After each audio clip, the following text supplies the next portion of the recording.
అంత వైలెన్స్ ఎందుకంటారు? మేబీ తనలో ఉన్న వైలెన్స్ అంతా మూవీలో చూపించేసింది అనుకుంటున్నాను నేనైతే కనుక. లిటరల్లీ మూవీ అయితే చాలా వైలెన్స్ గా ఉంది. అసలు ఎవరు మిస్ అవ్వండి. టాక్సిక్ మూవీ చాలా బాగుంది. ట్రేజర్ అయితే చాలా బాగుంది. మూవీ ఎలా ఉంటుందో మనకైతే తెలియదు కానీ కేజీఎఫ్ కన్నా హిట్ అవుతుందని నేనైతే చెప్పగలను. సో మన యష్ గారి లుక్స్ ఎలా అనిపించారు?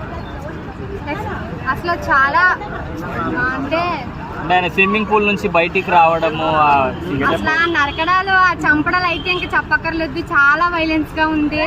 నాకైతే ట్రేజర్ చూడగానే మొత్తం షేక్ అయిపోయాను. అంత బాగుంది ట్రేజర్ అయితే.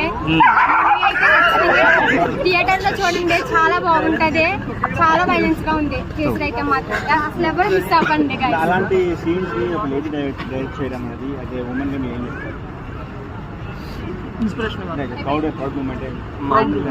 ఆమెను ఇన్స్పిరేషన్ గా తీసుకొని ఇంకా అలాంటి మూవీస్ చాలా మంది చేయండి.